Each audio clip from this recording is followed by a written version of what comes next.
Les enfants ou les adolescents qui ont un bon surplus de poids sont de plus en plus nombreux, c'en est même inquiétant. Comment faire pour que cette situation aille en s'améliorant? Bien, rien de mieux qu'être inspiré par quelqu'un qui est passé par là. Bonjour, Jimmy. Hey, bonjour, ça va bien? Oui, quand on parle d'obésité chez les enfants, vous savez de quoi vous parlez, vous, hein? Je sais de quoi j'en parle parce que moi-même, je vous dirais que j'ai vraiment passé par cette étape-là dans ma vie. Déjà, quand j'avais 11 ans, je pesais 250 livres. Donc oui, l'obésité, c'est quelque chose que je connais. Et ensuite, ça allait quand même en augmentant votre poids. Oui, bien, Et vous avez toujours connu une vie d'enfant et d'adolescent dans un corps d'homme obèse. Oui. Bien, déjà, à 11 ans, 250 livres, on n'est pas comme les autres. Puis je vous dirais qu'à 16 ans, je pesais déjà 400 livres. Puis tu sais, souvent, les gens ils me disent « Oui, mais pourquoi tu n'as pas réagi avant? Moi, je leur réponds « Mais vous savez quoi? À 400 livres, là, dans notre tête, on se dit que je prenne 50 livres ou que j'en perde 50. paraîtra pas. Il n'y a rien qui va changer. On n'aura pas plus de blondes, on n'aura pas plus d'amis. Et la seule bonne relation qu'on pense qu'on entretient avec quelque chose, bien, c'est la bouffe. Fait qu'on se privera pas du seul point positif qu'on pense qu'on a dans notre vie. Donc, c'est un cercle vicieux. On prend un 5 livres par mois, un 10 livres par mois. Puis, à un moment donné, bien, on arrive à un point où est-ce qu'on a 19 ans, qu'on pèse 452 livres, puis que notre cœur, il nous signifie qu'il ne peut plus s'occuper de notre corps. Un 13 secondes qui a été déterminant pour vous. Racontez-moi. Bien, un soir, j'avais beaucoup de problèmes dans ma vie, tout ça. Puis un soir, j'ai fêté beaucoup, pris beaucoup d'alcool, j'avais mangé énormément. Puis il y a un soir, j'ai eu un pincement énorme au niveau de la poitrine, puis tout a arrêté. Tout a arrêté pendant 13 à 15 secondes, puis j'ai su 3 mois plus tard, dans le fond, que j'avais fait un mini-infarctus. Puis c'est là, dans le fond, qu'on se rend compte que la chose la plus belle qu'on a entre les mains, c'est la vie puis la santé. Puis on néglige tellement tout ça. On tient ça souvent, pour acquis. Jimmy, quand votre cœur a arrêté pendant 13 secondes, les minutes qui ont suivi ce 13 secondes-là, qu'est-ce qui s'est passé? Bien, moi, je me souviendrai toujours... c'est vraiment là j'ai vraiment compris que la vie, c'était beau. Puis ma mère est descendue en bas parce que j'avais viré ma chambre de bain, puis elle a dit « Qu'est-ce qui s'est passé? » Comment vous avez viré votre chambre de bain? Vous étiez en colère? Parce que j'ai eu un serrement à la poitrine, puis là, j'ai commencé à me débattre, tout ça, puis... Là, votre mère arrive. C'est ça, puis elle est descendue en bas, puis moi, je faisais du somnambulisme. En plus de l'apnée du sommeil, elle devait penser encore que je faisais un rêve. Donc, elle descend en bas, elle dit « Qu'est-ce qui s'est passé? » J'ai dit « Va te coucher, ça commence demain. » Qu'est-ce qui commençait demain? La nouvelle vie. Le nouveau Jimmy commençait. Puis, tu sais, à 452 livres, là, le guide démarrage santé, il n'est pas évident. Parce que oui, on veut bouger, mais on peut pas faire ce qu'on veut à 452 livres. Fait que ce que j'ai fait, c'est que j'ai commencé à faire de la natation. Le lendemain, vous vous rendez à la piscine? Le lendemain, je me rends à la piscine, je fais 2 longueurs, pars à l'hôpital en ambulance. Puis là, je me dis, hey, j'ai décidé de me remettre en santé. Puis c'est comme ça que mon corps va me remercier. Mais pourquoi vous êtes parti en ambulance à l'hôpital? Ah, j'étais plus capable de respirer. OK, J'étais en choc respiratoire. Dans ce temps-là, j'avais des pompes de toutes les couleurs de l'arc-en-ciel. Je faisais du diabète de type 2, un peu d'hypertension, de l'arthrite juvénile. Mon corps, il n'a pas du tout aimé ça. Là, Mais pourtant, le surlendemain, vous êtes retourné à la piscine. Je suis retourné. Qu'est-ce qui s'est passé? J'ai fait 4 longueurs. Après ça, je me suis encore ramassé à l'hôpital, mais cette fois-là, je suis allé par mes propres moyens. À vrai dire, le premier mois, je me suis fait plein d'amis à l'hôpital, des infirmières.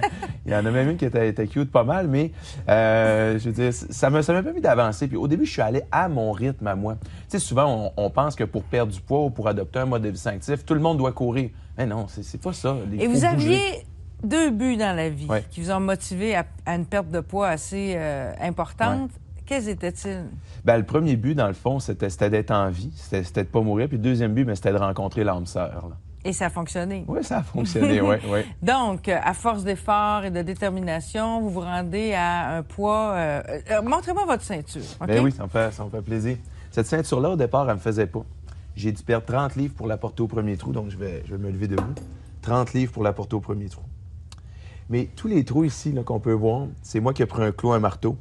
Puis à toutes les fois que je peux avancer d'un pouce, je prenais le temps de me féliciter et je disais « Wow, Jimmy, t'es là. Puis dans 2 mois, tu vas être ici. » C'est ce qui m'a permis d'avancer à mon rythme à moi, pouce par pouce. Alors ça, c'était votre ceinture d'homme de 19 ans. Elle me faisait pas. J'ai dû perdre 30 livres pour la porter au premier trou. C'est impressionnant. Ouais. Jimmy, maintenant, vous consacrez votre vie, c'est presque votre mission de vie, à aider les gens à vivre le sentiment que vous ressentez présentement, là, en étant dans un corps qui est conforme à ce que vous avez toujours rêvé. Quand vous voyez un enfant ou un ado qui arrive en consultation et qui veut maigrir, quelle est votre approche? Bien, l'approche, dans le fond, c'est... Je peux pas recevoir juste un ado ou juste... Bien, plus particulièrement un enfant, il faut que les parents soient assis avec moi aussi. Parce qu'on ne peut pas forcer son enfant à changer ses habitudes de vie si le reste de la famille ne suit pas non plus. Je veux dire, si la famille mange de la malbouffe, un enfant qui est habitué à manger des aliments gras, sucrés, salés, et que du jour au lendemain, on lui retire cet aliment-là puis qu'on remplace ça par des légumes, il ne comprendra pas pourquoi on fait ça.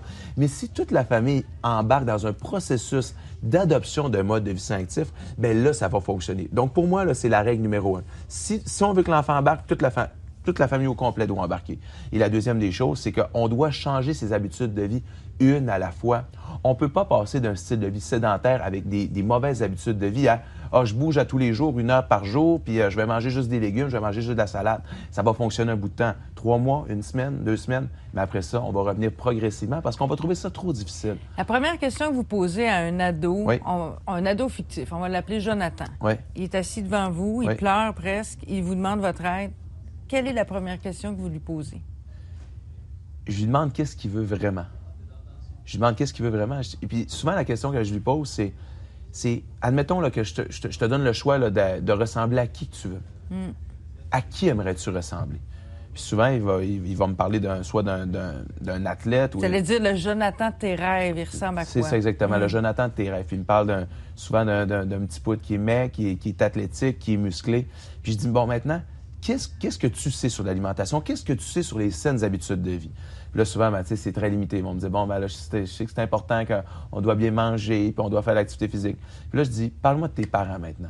Puis après, souvent, les parents sont là. Puis là, après ça, on a des discussions intéressantes parce que ça sert à rien de mettre le blâme sur les parents. Moi, ce que je veux, c'est que je vais dire, regardez, on va essayer de trouver une solution ensemble. C'est la même chose. Moi, mes parents, ils ont vraiment fait leur possible. Ils ont fait ce qu'ils ont pu avec ce qu'il y avait dans le temps. Puis ça sert à rien de commencer à les blâmer à ou quoi que ce soit. ressasser le passé et tout ça. Vous donnez des conférences dans des écoles auprès des jeunes. Oui. Qu'est-ce que les jeunes viennent vous dire après, dans l'intimité, à vous seul?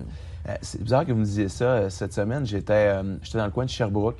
Et souvent, les gens vont penser que je donne des conférences sur la perte de poids, mais c'est pas ça du tout. En milieu scolaire, je parle de 2 choses. Avoir des rêves et persévérer. Persévérer. Puis cette semaine, il y en a qui m'ont écrit, m'ont dit, « Monsieur, à quelque part, là, vous avez changé ma vie. » Il y en a un autre qui m'a écrit, « Je savais pas où est-ce que je m'en allais. Puis votre conférence, ça m'a aidé à me recentrer sur ma vie. » Les jeunes, là, ils ont besoin de croire en quelque chose. Ce que je leur dis, c'est ayez ces petites étincelles-là dans les yeux. Vous apportez votre ceinture quand vous donnez des conférences. J'apporte ma ceinture. On va aller voir un extrait d'une émission où vous coachez des jeunes filles. Vous leur parlez justement de l'approche qu'on doit avoir pour en arriver à un résultat satisfaisant envers son corps. Les filles, je suis ici aujourd'hui car j'aimerais ça qu'on jase un sujet qui m'a touché énormément lorsque j'étais un enfant et un adolescent, c'est-à-dire la pression sociale qu'on peut vivre quand on sait qu'on n'est pas comme les autres. Alors les filles, vous vous rappelez, lorsque je suis venu la première fois, on avait jasé un petit peu de la problématique. Même moi, lorsque j'étais enfant ou lorsque j'étais adolescent, j'ai souffert d'un problème de poids. J'ai monté jusqu'à 452 livres. Moi, vous savez, c'est une perte de poids que j'ai vécue, mais quand on est différent, on est différent. On dirait toujours qu'il y a un moule de société qu'il faut qu'on fitte dans ce moule-là. Puis lorsqu'on est différent, ça commence à mal aller. J'aimerais ça que vous me parliez un peu de ce que vous avez vécu. Et ces jeunes filles-là, vous les avez aidées, ainsi que de nombreux jeunes hommes et nombreuses jeunes filles. Ouais.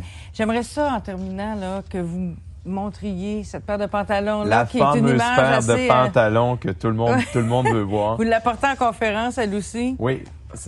On dit souvent qu'une image vaut 1000 mots, donc on parle de ça ici. Donc, ces pantalons-là, ils étaient tirés au maximum. Vous devez être fiers, quand vous tenez ça entre vos mains, vous voyez que vous n'avez plus à les porter. Ouais. Merci beaucoup, Jimmy. Et en terminant, dites-moi, les gens là, qui aimeraient ça, continuer à suivre vos bons conseils, on peut le faire où? Ils peuvent consulter mon site Internet. J'ai 2 adresses, jimmysevigny.com ou méthodesossanté.com. Parfait. Merci beaucoup. Merci à vous.